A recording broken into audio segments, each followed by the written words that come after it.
तिवारी, ये जरा थोड़ी सी तस्वीर को और क्लियर कीजिए कि बिहार में कांग्रेस और आरजेडी साथ लड़ते हुए दिखेंगे, ये श्योर शॉट मान लिया जाए, या फिर जो दिल्ली में हुआ कांग्रेस की कोशिश ये होगी कि भाई अपना बहुत हो गया, क्षेत्रीय दल अपनी जमीन बनाए तो हमें भी इख्तियार है, हम भी अपनी जमीन बनाएंगे, हारे जीते कुछ भी हो, दिल्ली वाला फॉर्मूला राहुल गांधी बिहार में अप्लाई करते हुए दिखेंगे क्या? कृष्णा अलावरू को भेज दिया, वो वहां अपने अध्यक्ष चाहते हैं, दलितों को, मुस्लिमों को, ओबीसी को लामबंद करने की कोशिश हो रही है। दरअसल मुझे नहीं लगता गरिमा जी कि इस तरीके का दुस्साहस तेजस्वी या राहुल गांधी करेंगे।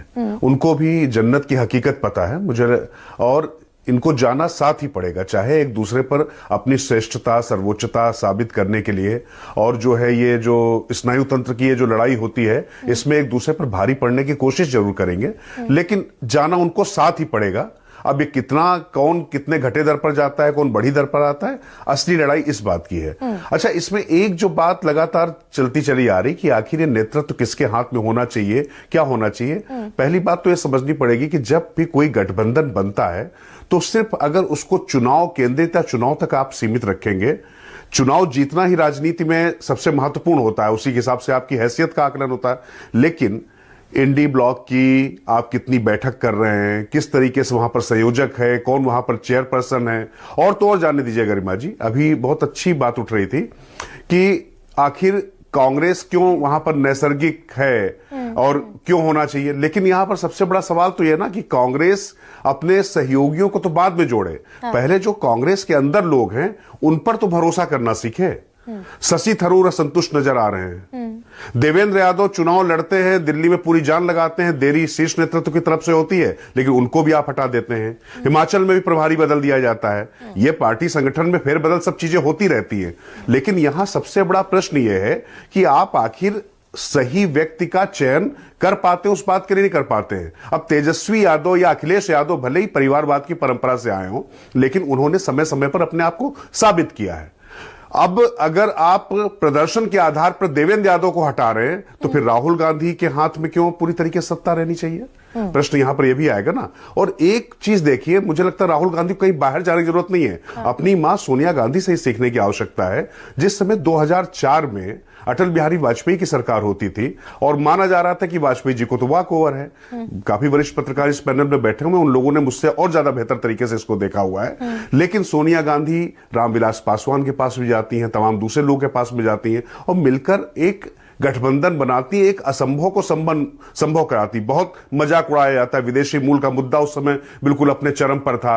इसके साथ साथ में यह था कि उनका नेतृत्व कौन स्वीकार करेगा, कौन स्वीकार नहीं करेगा, वो ममता के पास भी जाती। राजनीति में आपको जाना आना पड़ता, और जैसे अभी कल का 2 दिन पहले का उदाहरण देख लीजिए ना, शरद पवार और किस तरीके की बातें कही गई, लेकिन नरेंद्र मोदी वहां पर जो एक जेस्चर देते हैं, जिस तरीके से उनका सम्मान करते हैं, तो मुझे लगता है कि राजनीति में जो तमाम जो परंपराओं से जो पुत्र आए हुए हैं, उनको ये सब चीजें भी सीखनी, समझनी, देखनी पड़ेंगी, किस तरीके से आप अपने लोग को साथ में लेकर चल पाते हो। और बिल्कुल वाजिब सवाल था कि कांग्रेस से नेतृत्व कौन करे। भाई, आपने मल्लिकार्जुन खड़गे को क्यों नहीं प्रधानमंत्री पद का उम्मीदवार घोषित कर दिया? क्यों? क्योंकि राहुल गांधी के ऊपर कोई नहीं हो सकता, अध्यक्ष तो आपने बना दिया। मैं मल्लिकार्जुन खड़गे उदाहरण के तौर पर कह रहा हूं। अब शशि थरूर को अगर पूछना पड़ रहा है कि भाई मेरी भूमिका तो बता दो, वो व्यक्ति राज्यसभा में नहीं आया है, 4 बार चुनाव जीत के एक ऐसे राज्य से आ रहा है जो वामपंथियों का गढ़ है, कांग्रेस भी वहां पर जीतती रही है, लेकिन वो लगातार प्रदर्शन करके आ रहा है। उस व्यक्ति का अपना एक इंटेलेक्ट है, तमाम विषयों पर वो कई बार उनकी बातों को लेकर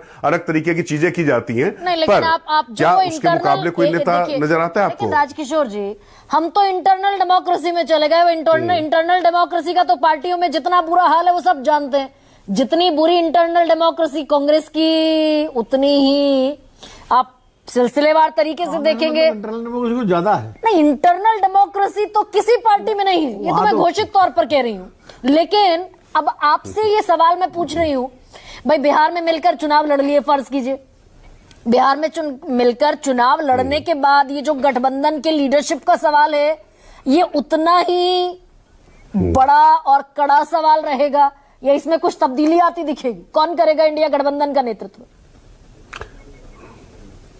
नहीं, देखिए, बिहार का चुनाव आप मानकर चलिए, विधानसभा चुनाव बिहार का अभी जैसे महाराष्ट्र का चुनाव बहुत महत्वपूर्ण था, लेकिन बिहार के चुनाव में थोड़ा सा बज अलग किस्म का होगा, क्योंकि वहां पर राजनीति दूसरे तरीके से चलती है। और वैसे मैं अभी आपको बता दूं, बहुत जल्दी है, ये मिलना जुलना जिस तरीके की राजनीति वहां पर चल रही है, अभी वहां पर एनडीए काफी मुझे मजबूत दिखाई पड़ता है। और तेजस्वी या लालू जितने मजबूत नीतीश कुमार की वजह से हो चुके थे, मुझे नहीं लगता कि आने वाले समय में वो अपनी ग्रिप मेंटेन कर पाएंगे। और ये सच है, अभी अग्रज कह रहे थे कि यूपी में कांग्रेस और सपा का गठबंधन था, उसकी वजह से निश्चित तौर पर वहां सपा की भी अच्छी सीटें आई और कांग्रेस को भी फायदा हुआ। लेकिन अब क्या, भारतीय जनता पार्टी का एक चीज हम भूल जाते हैं कि जो उस समय जेपी नड्डा ने भारतीय जनता पार्टी के लिए संघ के रूप में एक गड्ढा खोद दिया था, उसमें भाजपा अपने आप रसातल में गई थी। उस गलती से सीखते हुए भारतीय जनता पार्टी ना संघ ना सिर्फ एक हुए, बल्कि उसके बाद उन्होंने तमाम कील कांसे दुरुस्त किए जो उनके अंदर भी कॉन्फ्लिक्ट आ रहे थे, कि क्या योगी का कुछ चल रहा है या कहीं कुछ चल रहा है। मैं कह रही हूं कि क्या विजय जी ये कील कांटे दुरुस्त करते हुए दिल्ली चुनाव के बाद दिखेंगे इंडिया गठबंधन के नेता, या फिर ये पर्सनल आर्म ट्विस्टिंग में लगे रहेंगे, एक दूसरे की बाह पकड़कर ही मोड़ते रहेंगे, और उसका खामियाजा ये भुगतना पड़ेगा कि बिहार में भी एनडीए को बढ़त दिखा रहे हैं राजकिशोर तिवारी? देखिए, इसकी जरूरत तो सबसे ज्यादा है कि वो कील काटे ठीक किए जाए। मैं बार बार कहता हूं कि भारतीय जनता पार्टी या एनडीए गठबंधन को भी देखकर सीखना चाहिए कि क्या किस तरह की वो